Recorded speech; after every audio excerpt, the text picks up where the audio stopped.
Welcome to the Mucked Up My Self-Care podcast. I'm Jill from New York. And I'm Linda from Tasmania. We are two moms from opposite sides of the world who are living, demonstrating, and helping moms across the world build their self-care asset bank. Ready to dive in? Messy, interrupted, imperfect, and most of all mucked up. Let's get going. We're back. Just got waffles in the background, breakfast happening, and children that don't want to put down their book at my end. My goodness. Linda, how are you today? Oh, it's been a day. Mm-hmm. All the highs and lows, all the ebbs and flows. So I'm going to get you to go first. Kick this thing off. All right. I can definitely do that. Okay.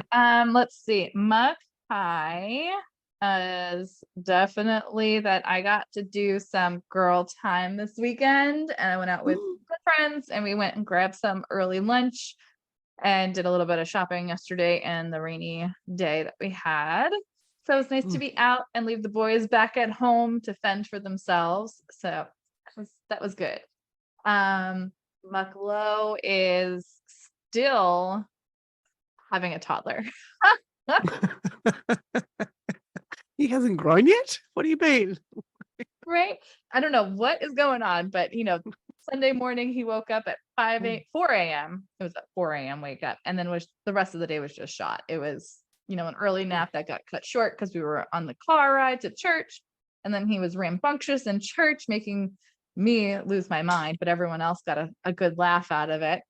And then, of course, wouldn't go down for a nap when he was supposed to be, even though he was falling asleep in the car, and I'd stay awake so I could, change the diaper and not have to worry about him not transferring. But then he just wouldn't go down. So, of course, I screwed myself over with that one. And then bedtime again. It's like every night now, just like this is what I have to look forward to these nap and bedtime refusals. But I guess that's what 3 is. Yep, we're going through that phase too. Of sometimes he really needs it, and then other times he does not. Good night, sweetie. And then I've got the almost 11-year-old who doesn't want to put his book down. Good night, sweetie. I love you. Linda, tell me about your Makai and Mucklow. Which one do I choose? So many to choose from. No. Makai would be definitely getting a lot more walking in today. I've done a couple of good walks, which has been helpful for many, many things. And the low would be continued disagreements and arguments and argy-bargy stuff with multiple different topics and issues that keep arising and won't really disappear in a hurry. That's so hard. Yep. So I've really needed to pop in some self-care today. Yeah. So I'm glad the walk was able to be a part of your day today. Was that a good feeling of some self-care for you? I think it helped me remove myself a little bit from the situation. Good. Sometimes that's all we need, like a mental break away from it for a second. Yep. Yeah. Reset. So popped a podcast on, and that's always a form of self-care for me, obviously. Yeah. And I think it can be confusing because did you actually know what self-care was at first? I did not. Was it just a fancy word? No, I didn't even hear the word self-care until I think it was 3 weeks postpartum, and I had made a phone call because I was struggling really hard. And she asked me, what am I doing to take care of myself? And that was the first time I heard to take care of myself, not even self-care. And I was like, I took a shower today. It was the first one in 3 weeks, but I thought that was self-care. And she's like, no, that's not taking care of yourself. What are you doing to mother you? Like, who's mothering Mm. you like you're mothering your child now? I'm like, oh, nobody. I'm not doing anything for myself. I didn't know I had to. Oh, what? Don't what? What? What is that? That's so foreign to me. Mhm. What about you? I mean, you have 4 children, so you've been through, this is my Mm. first child. So I'm saying I didn't know anything before.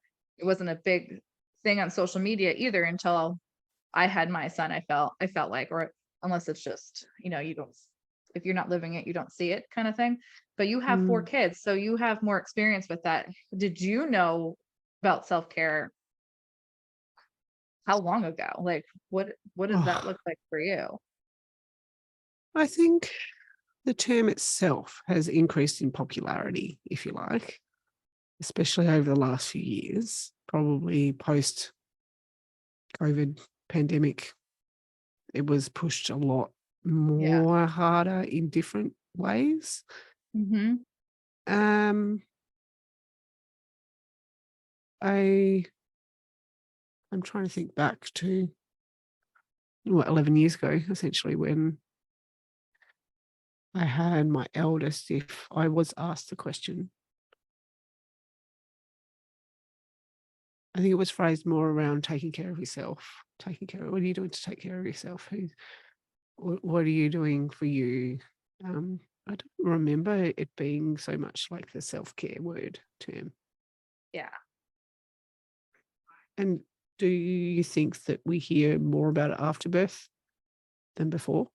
I That's my personal take on it, but again, you mentioned with COVID and the lockdown, like everybody's Mhm. mental health was a big issue then. So that's like where I think it probably became popular, like you said, where it's just, I wasn't hearing it about it before birth, before getting Mm. pregnant in general, that way. Mm. And At the same now time, yeah, it's I feel like pushed. And I don't know if it's because of the mental health shift and everyone being conscious about it, or if it's because now I'm a mom and that's what that, mm, I don't want to call it industry, but motherhood industry, I guess, pushes that now as a term to empower women, which mm. I think is just fine. But yeah, is it, did it become popular way to say that because of the times that we're in? I do witness or observe quite a lot of early 20s, though, excuse me, early 20s who are also promoting self care and prioritizing themselves and empowering their own self love journey and that sort of stuff. There's a lot of those out there that I've observed anyway. However, I think there's a mismatch there. If someone isn't a mum yet, their self care is going to be very different to yours and mine. Definitely. Very different. Definitely. Mm. So there's going to be like categories. Are you self-care for an individual without kids, or your self-care with kids? Mhm. Mhm. The And I man's think, self-care, like there is, self-care yeah, now topical. like talk about morning routine and getting up and having a lovely meditation and Yeah, I'm sitting on a glad that cushion works and for you. journaling and a cup of tea and a run and a smoothie for breakfast. And like, how long does this take you? And wow. Yeah. Like you said, lucky to get a shower. I Yeah. just Yeah. I don't I think there's a bit of a problematic situation that I see, which I it does irk me the wrong way, where there are coaches and mentors and many people out there promoting self care as a blanket um, solution. Yes. Um, And you can't know what it's like as a mum yeah. until us to meditate on your cushion every morning and have your chia seeds for breakfast. When really I'm surviving on coffee some days and a bucket load of sugar just to keep me awake. Yep. It's not That's ideal. I know. I know. yeah. You don't. Yeah, I know. When you were looking into like figuring out what self-care was for you, like you were saying, like a lot of the stuff didn't apply to you. What happens when somebody does tell you, oh, you should try this? Like, so you're saying it's unreasonable for you to try and sit and meditate at 5 a.m. when you have 4 kids, waking up around the same time. So what do you do when um it's not fitting in? Like, do you go and try and find something else to do? Do you just give up and not do anything?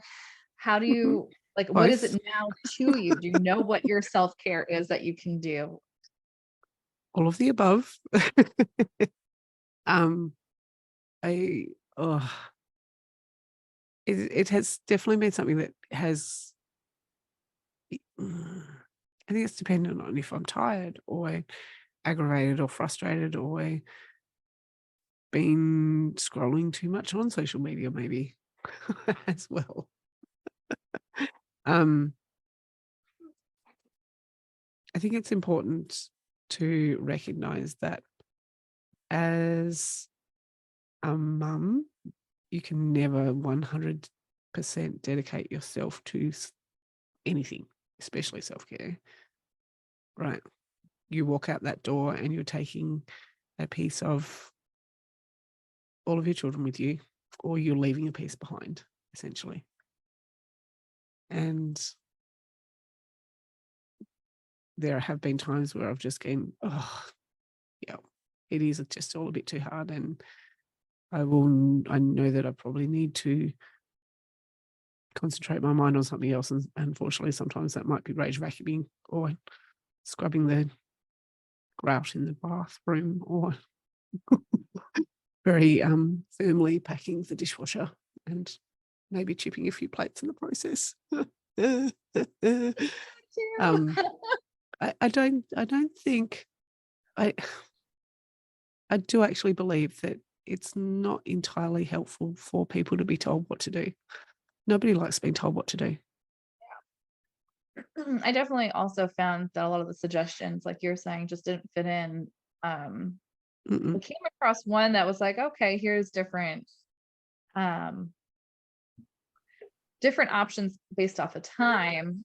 And I was like, okay, these are great, but I'd still never do these, even if I had 5 minutes. Like, this is still not applicable to me. And so I had to start like noting down what kind of self-care actually applied to me that I would enjoy doing, that would be refreshing to me, that would reset my bandwidth, or that would help me not rage vacuum and just, stepping outside and slamming the door maybe behind Mhm. me would be enough to have a few deep breaths alone in the fresh air or in the rain. I don't know. Mm. Mhm. Yeah. Yeah.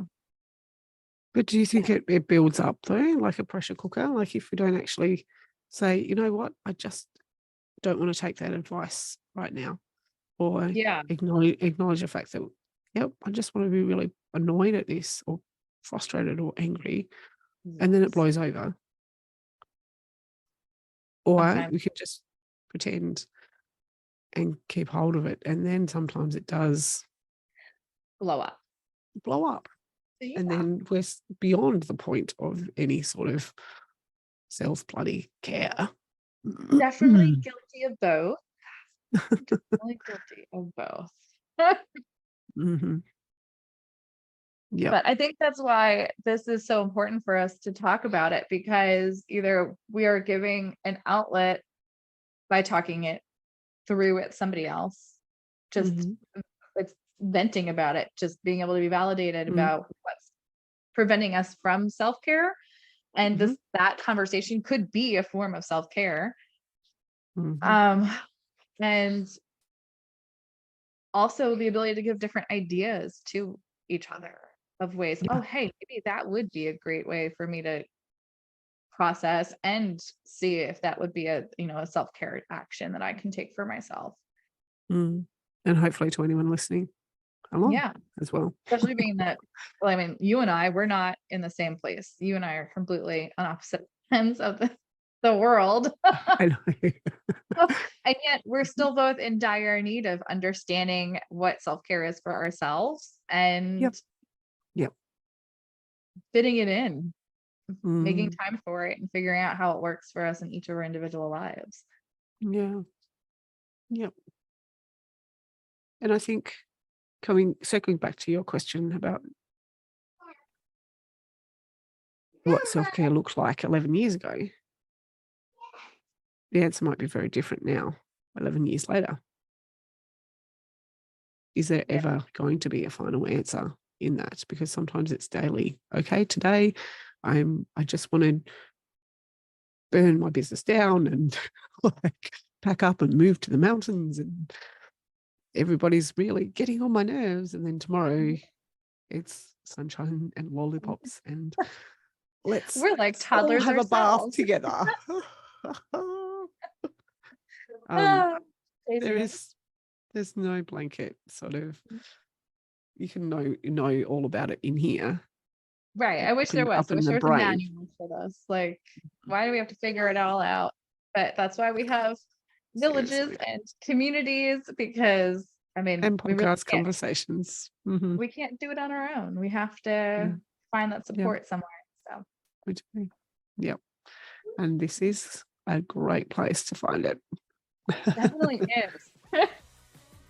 Yep. Well, I think that's all the time we have for today, Linda. So for those of you listening, thank you so much for joining us. And until next time, We do hope that you can unstuck your muck.